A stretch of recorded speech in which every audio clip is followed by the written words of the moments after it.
everyone, and welcome to today's episode of Drop the Knowledge by Citaloop. I'm your host, Daniela Fonseca, and I am excited to bring you a deep dive into one of the most innovative projects happening in Europe Green's industrial transformation, the Citaloop project. Today, we are joined by a representative from Green Delta, Ashrakat Hamed. She is an LCA consultant and researcher at Green Delta, and she will be speaking about social and economic life cycle perspective of lubricants. So, dear Ash, thank you so much for joining us. To start, could you please briefly introduce yourself and share a little bit about your experience in this field of LCA and sustainability? Yes, thank you so much first for having me on this podcast. My name is Ashraqat Hamid, and I am a sustainability consultant and researcher here at Green Delta. My work specializes mostly in the social dimension field, where I help create in-house databases such as Silka, which is a prominent database in the social life cycle assessment field. I also support in the development of another database called SOCA, which is also an in-house built database, an add-on to EcoInvent. I'll of course speak more on these later on. I also work on life cycle costing on several EU research projects. And here in the Citaloop project, I am with Green Delta to support the sustainability dimension in the SSBD assessment that is carried out in this project. That is a great introduction, dear Ash. Thank you for the great overview. Now, to kick off our podcast, I would like to ask you, what is social life cycle assessment and how does it differ from the environmental LCA that we are being commonly being introduced? All right, social life cycle assessment is a methodological assessment used within the SSBD framework to evaluate potential social risks and benefits across the life cycle of a product or a process. So in simple words, it looks at how products affect people across their life cycle.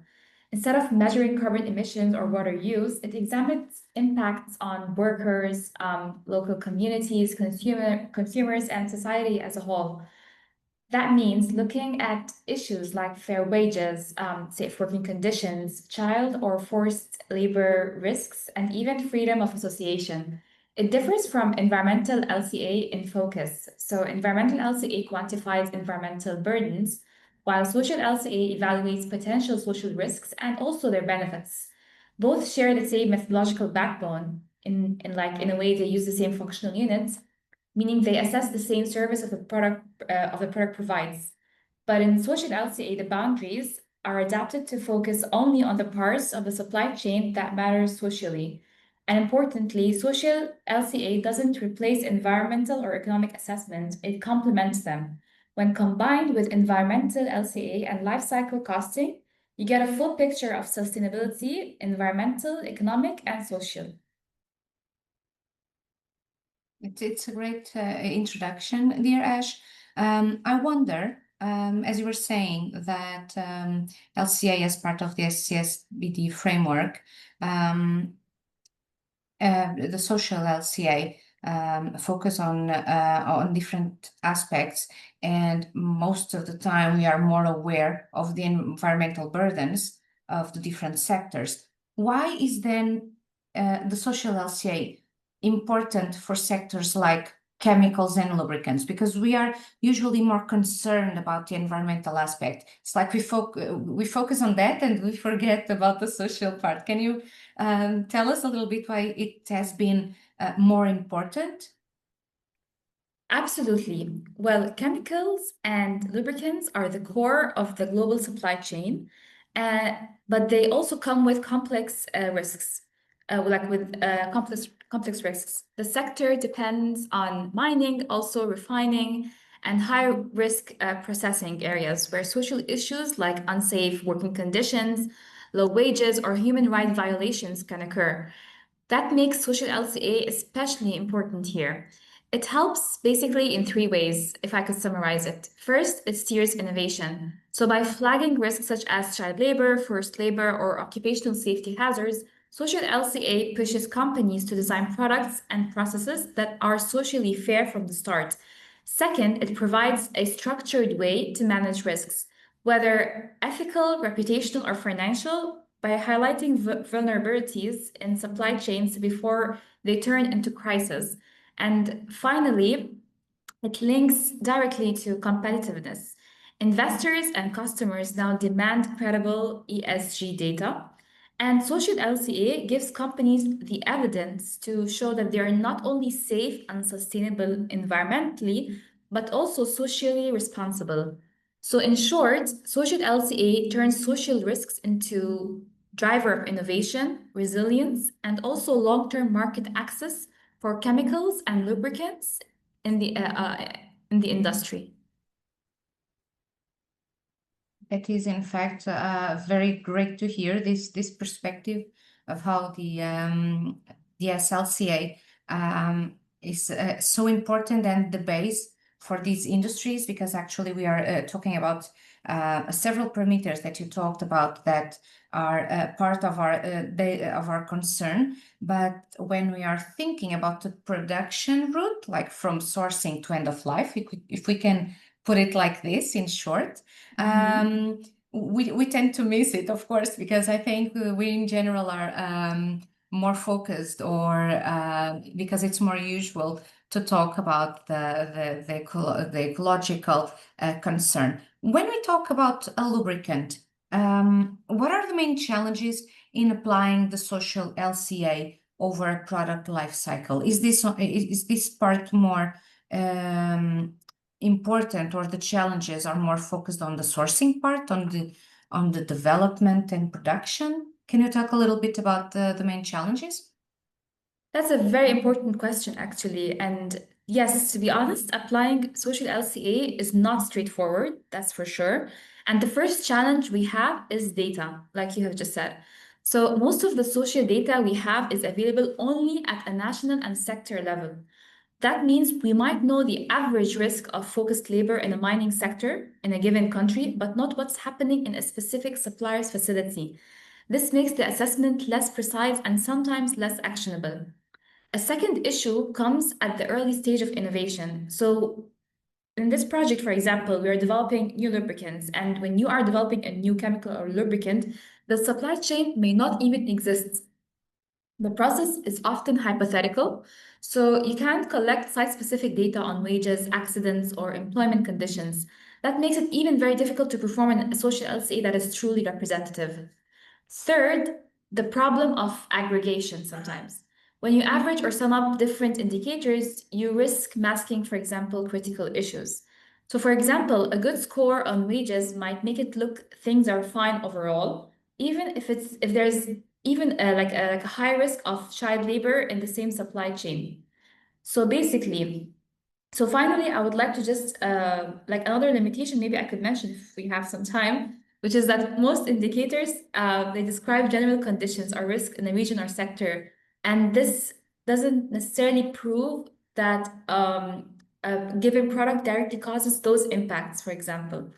And in short, the biggest challenge in social LCA is that we are trying to make decisions with imperfect and sometimes outdated data across supply chains that are constantly changing or may not even exist in some cases, of course. So this task is not impossible, but it requires transparency about uncertainty and careful interpretation of results, and of course, a huge effort in primary data collection if we intend to make the social assessment reasonable and be used as a mode to drive decision making.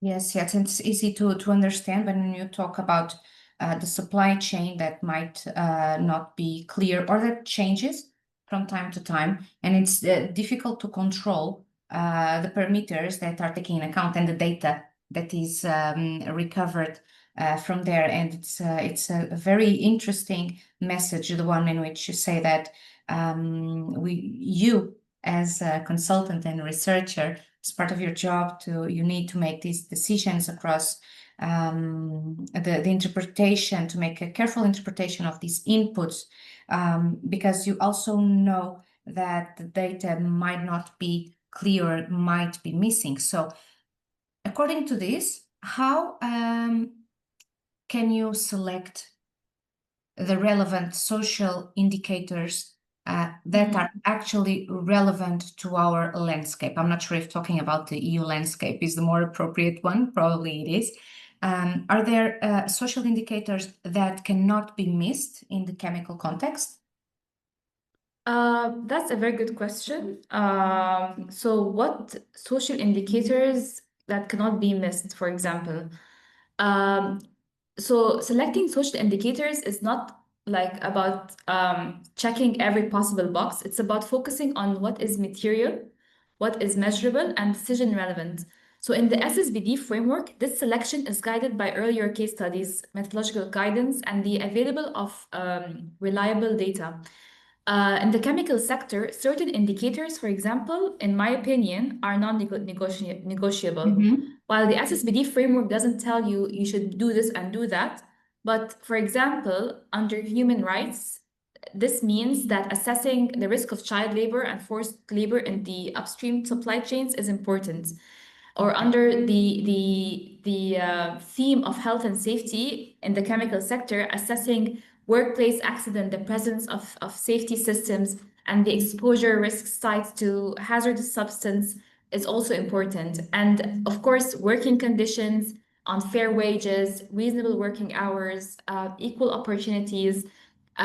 These are all very mandatory indicator according to me. I also want to emphasize, because I don't want to tell people that you have to measure this, because unfortunately, I don't want to say unfortunately, but this is not something that is strict by the social LCA field. No one tells you have to measure this, because they fear that they are like causing subjectivity when they select certain indicators. But some indicators, I would call them a no-brainer, which I just mentioned before.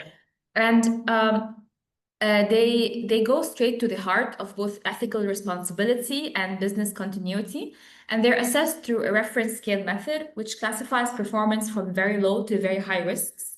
Again, this is mentioned in the SSBD framework against international norms like those, for example, maybe set by the ILO database and so on. So in short, yes, in chemicals, you cannot ignore, for example, child labor, forced labor, occupational health, working hours, or worker rights. They are like the baseline for credibility in any social assessment, in my opinion. Yes, and it makes more sense considering that consumers are getting more aware of these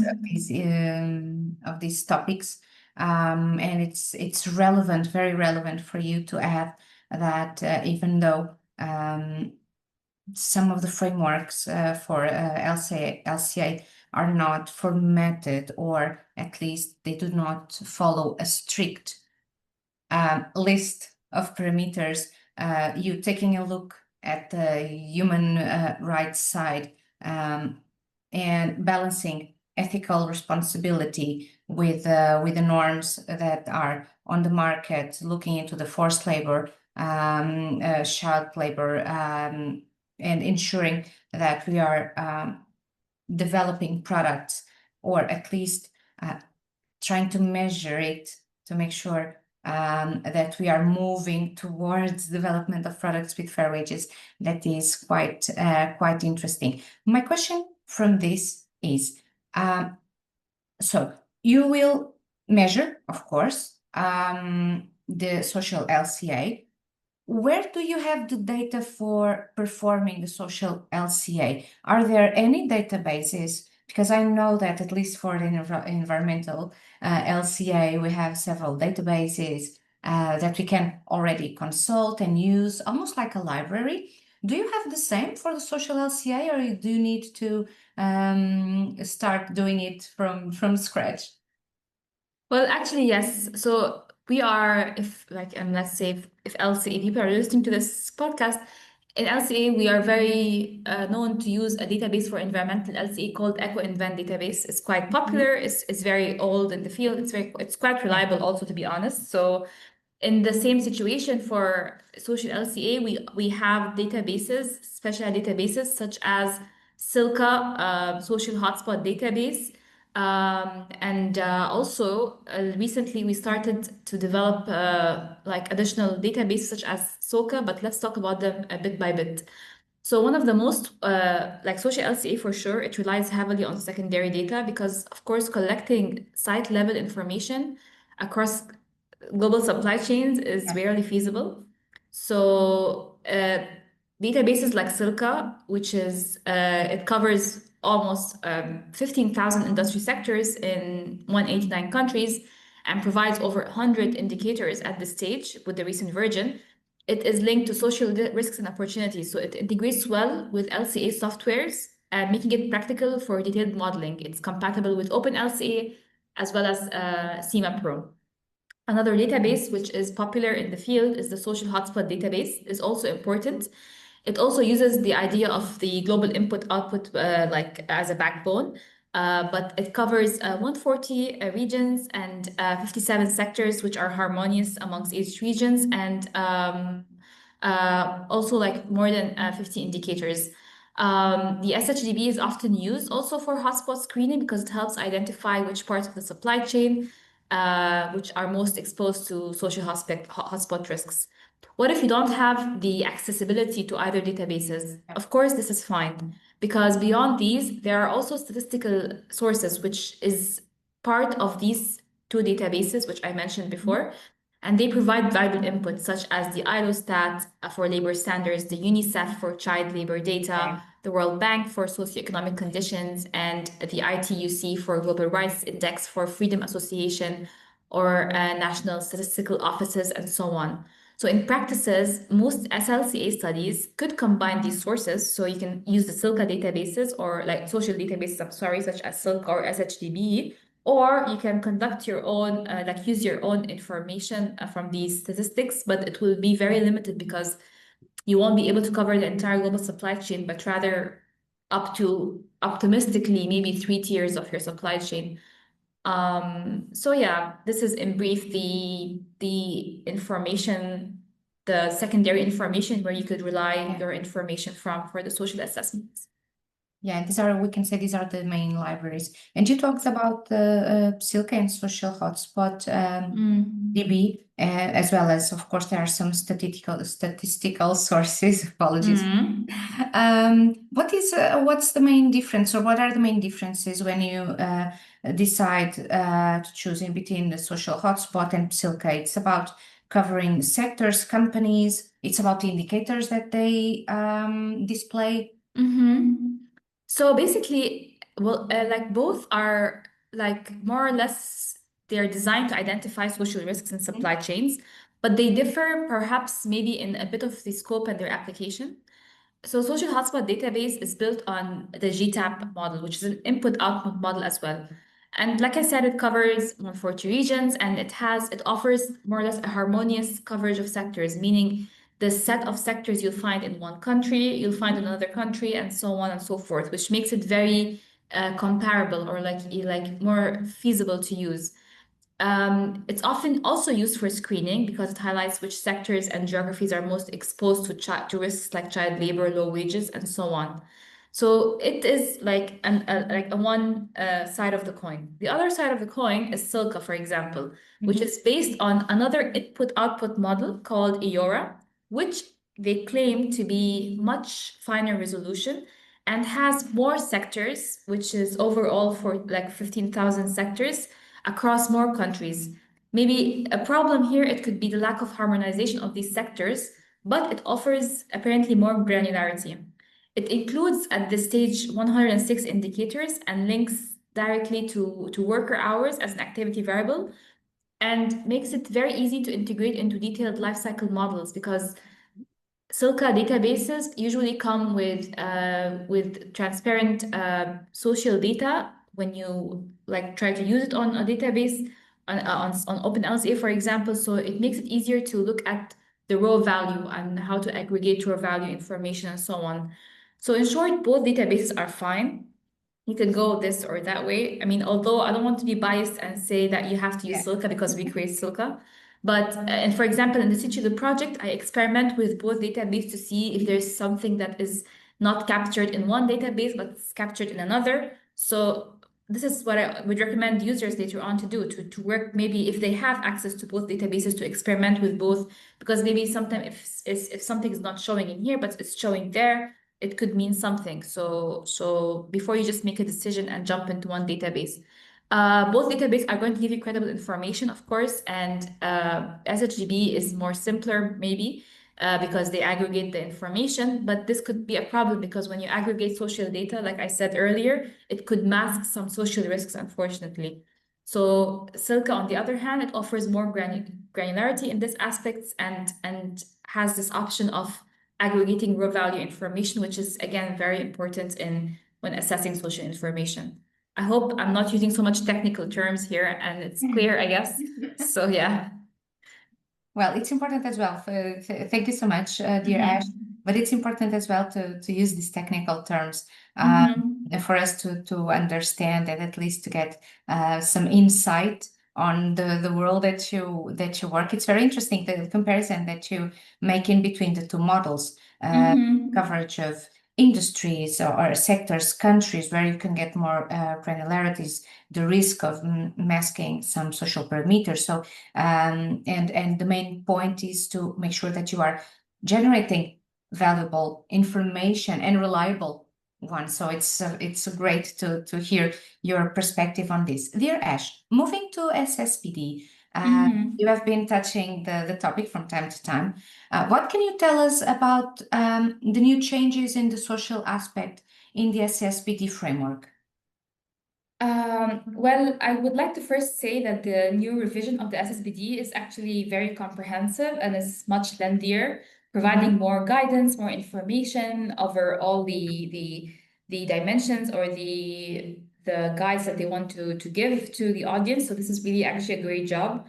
And in regards to the social LCA, it now gives more social issues a more structured role alongside the safety and environmental assessments. So in the previous version of SSBD, the social LCA or the socioeconomic part was optional.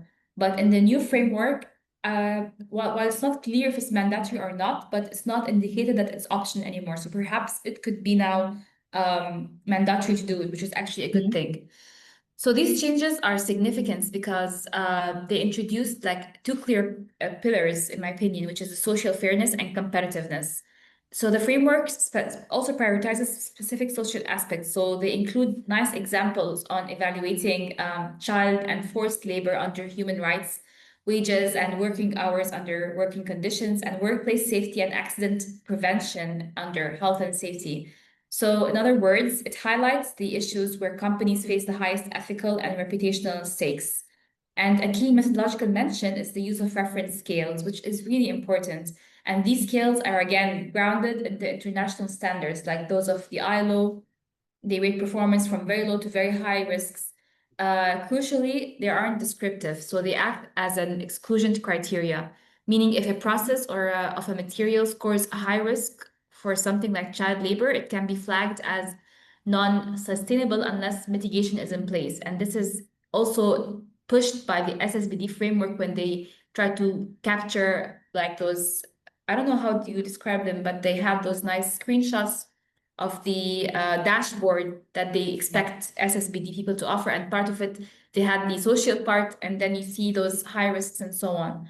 So basically, also the framework, again, it did this before, but I like how it persists in connecting directly to EU policy, like it connects directly to corporate sustainability due diligence directives, and which requires companies to map and manage risks in their supply chain, and also corporate sustainable reporting directive, which again requires transparent disclosure of social performance. So there is mention of these policies within the SSBD framework, which is really good because it wants to like act as a gap filler between industry and these policies in a way. And also, like the SSBD is basically moving to a more descriptive approach to a decision-making tool, and social risks can now be treated as a threshold that shape design choices from the start.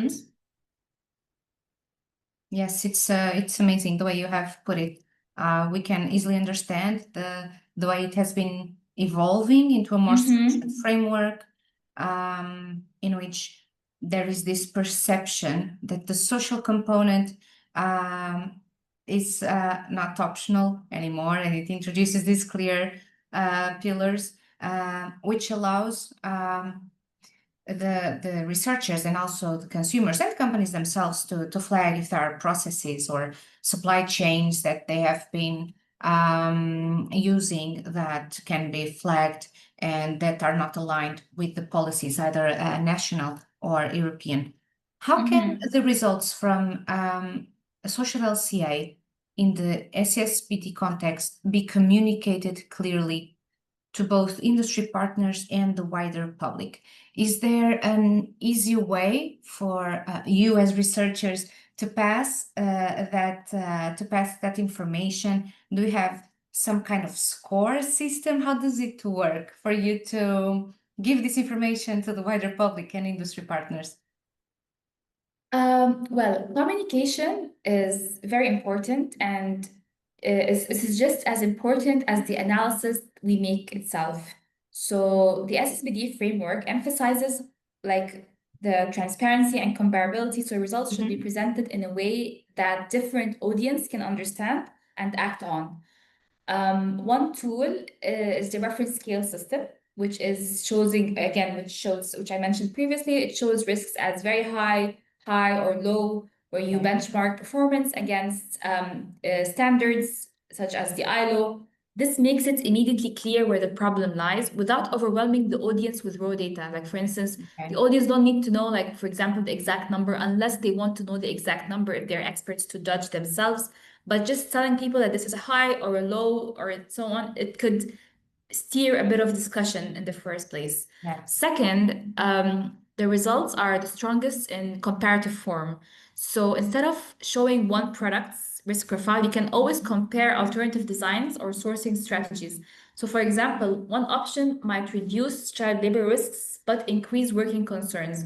So always having a comparable or a benchmark to which you compare your results, it makes these trade-offs visible and helps both industry partners and policymakers to make informed choices, because trying to compare products is really an important thing, because you see every product, not only looking at the product as itself.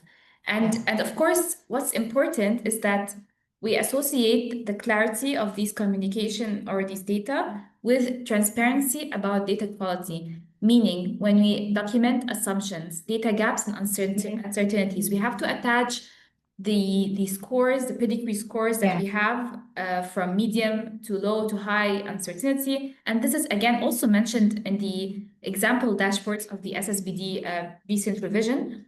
And this rating helps audience judge how strong or robust these findings are. So for the wider public, the message should be simplified, like use visuals like traffic light maps of hotspots and link each hotspot to an action plan. So for an industry partner, providing the detailed tables and methodological notes so that they can integrate the findings in procurement and design decision. So in short, the key is to separate like the headline story of public audiences from the technical evidence needed for the industry, while keeping, of course, keeping both consistency and transparency in those data communicated. Yeah. Yes, it makes sense. And it's interesting the way you are saying the traffic light scale, which is a very straightforward way of introducing data. And it's very, first of all, easy on the eyes. We can easily spot difference in the products. And it's a good way always to communicate results. Of course, always making it easier that it reaches out the understanding of the consumer. That is great. What are the implications for social LCA to corporate actions? Is there a steering effect? Well, yes, there could be a steering effect, but this is a very huge but, like highlighted and bolded effect. Only if companies collect and use primary social data. So without it, the analysis risks being generic and too abstract to change decisions, for sure. So when grounded in real data, social LCA within the SSBD framework directly shapes, for example, those corporate action. Yeah. So we said that it steers innovation. So if a material or process is flagged as high risk, for example, or unsafe working conditions, the framework forces a choice: redesign, substitute, or put mitigation in place. So that moves social concerns from nice to have to design criteria, for example. It also helps with risk management and financial resilience. So identifying, like for example, hotspots with actual site level data, it allows companies to prevent costly redesigns or reputational damage, like God forbid, later on. Yeah. And it lowers, of course, inherent risks and also translates into financial benefits like improved insurability or access to sustainable linked finances and so on. And of course, regulatory compliances. So the SLCA steers towards these regulatory compliances. So the data gathered for SLCA can feed directly, like I said, which is also mentioned in the SSBD framework, into the corporate sustainability due diligence obligations, since both require supply chains modeling and risk identification. So take, for example, a lubricant producer sourcing additives from high-risk region. If the company relies only on national averages, it may miss the real risks. But with primary data, say on wages, accident rates, or worker representation, it can decide whether work with the supplier on improvements or switch to a lower risk resource, for example. So only then does the steering effect truly kicks in. So the lesson is simple, basically. Social LCA can steer corporate action, but only if companies move beyond proxies and invest in collecting primary social data. Yeah, that's it. And what a huge lesson you have been teaching us today. Thank you so much, dear Ash, because actually the way you put it in this question that that I asked you makes us think about the way we consume and maybe the way we would like to have more access to information, makes you eager to see, okay, maybe I would like to know more about what I consume, not only about if this product has a reduced CO2 emissions equivalents or something like that, but also more related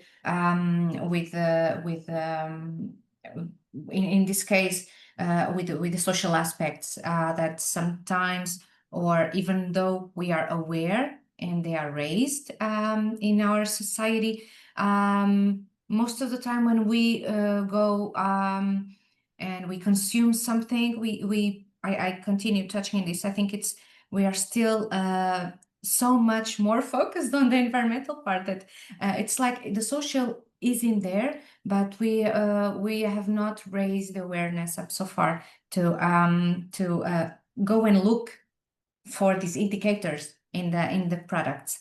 Dear Ash, how can a company's primary data or sustainability reporting contribute to LCA? Because you said that companies needs to provide data, of course. Is there more potential on product or organizational level? For sure, yes. So we said that primary data is what makes an SLCA credible. So without it, basically, you're stuck with your generic country or sector averages that can't really guide you. So corporate level data, like for example, accident rates, wages, gender equality, these provide the site-specific detail needed to model how real companies in the supply chain are performing.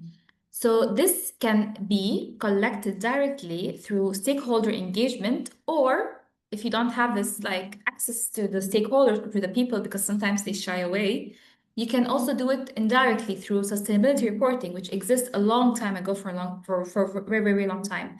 That's where the CSR, the corporate social reporting, or the GRI reports come in practice.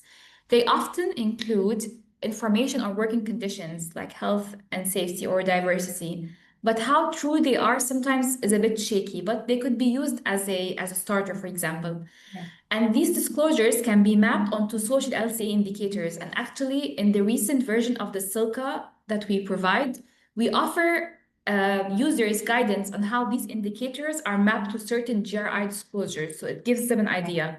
While not perfect, they give at least a solid foundation when primary measurements are not yet available.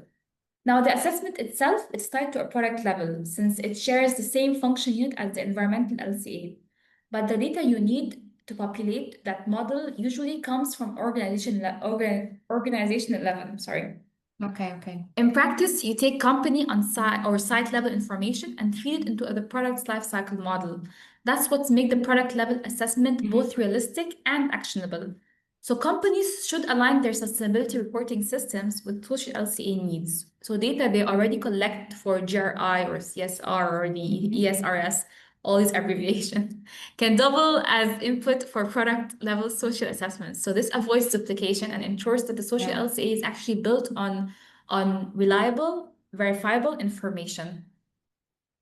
Yes, and you were saying actually that you need to have a solid foundation and granularity so that companies can make the results more reliable. And that is a very interesting way of putting it, because we know that from time to time, sometimes by the end of the year, several companies, they launch their overview of the year, their reportings, and in fact they indicate some things about the health, safety, diversity, but there's so much more as part of the companies that we do not see, because it's not the production, for instance, on site, but everything that they also support in the meantime, the way they are, what they buy, and supply chains they are also taking in account when developing products.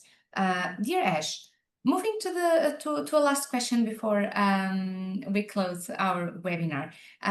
What can you say, because we haven't talked much about the economic part, what can you say about life cycle costing in the SCSBD framework? Is this more structured than it is for the social component, for instance? Well, it's good that we touch upon this important dimension, which is, of course, very crucial, because what is designing a product that is sustainable, for example, that's really good for the environment and socially perfect, but it's expensive. It's going to drive the markets crazy. I don't think consumers no one will that. buy it. Yeah, exactly, that's true. So that's it. Like the life cycle costing, indeed, it's the economic dimension of the SSBD framework.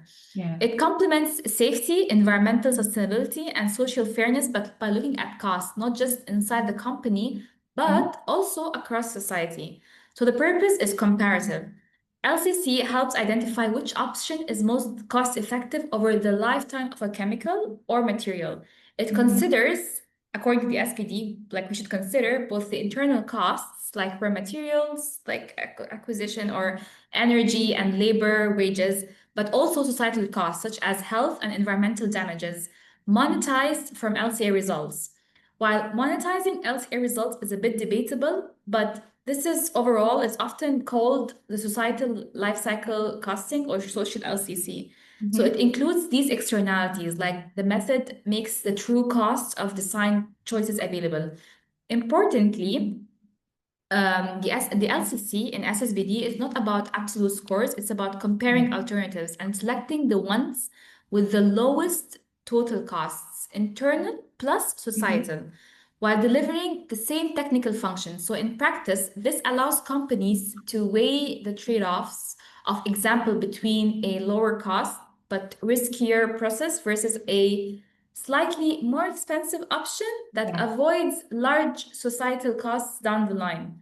The framework borrows from the SCD framework borrows the LCC from established methods like the EcoReport tool and the MERP methodology used in the eco design, and it links approaches under already familiar under the REACH, for example, socioeconomic analysis. So that gives it a strong regulatory alignment, but there are limitations. So for example, at low innovation maturity, cost data is often incomplete or speculative. So scale-up assumptions can vary dramatically, and monetizing environmental impacts still carries uncertainties for some categories, of course. So results need to be interpreted with caution, especially in the early stage projects. So a practical takeaway is that companies can strengthen the value of LCC by integrating cost data that they already collect for financial planning with environmental and social data, of course, with the LCA work. This helps ensure innovation and choices reflect not only on profit margins, but also the wider societal costs and the benefits that perhaps regulators and investors increasingly expect to see. That is a great overview, dear Ash, and the way you talked about how in fact, the social component merges or touches the economic as well, and together with the ecological part as part of the eco design, it's really interesting. The way it can be monetized, of course, it makes sense, and how we can take advantage, in this case of LCA, social LCA, economic LCA, to strengthen the value of our products, and this at the same time drive innovation, which is something very interesting, to mitigate some aspects, to redesign the products or services to drive innovation. That is particularly important as well in the area of lubricant development, since lubricants are used for in so many sectors, so they are widely consumed, and it raises the importance even more. Dear Ash, it was lovely to have you on board. Thank you so much for sharing your valuable insights with us today on Drop the Knowledge by Citalub. It was a great pleasure to have you in here. For all our listeners, thank you so much for joining in. Keep in touch and follow us on social media, and stay tuned for the next episode. Dear Ash, see you soon. Thank you.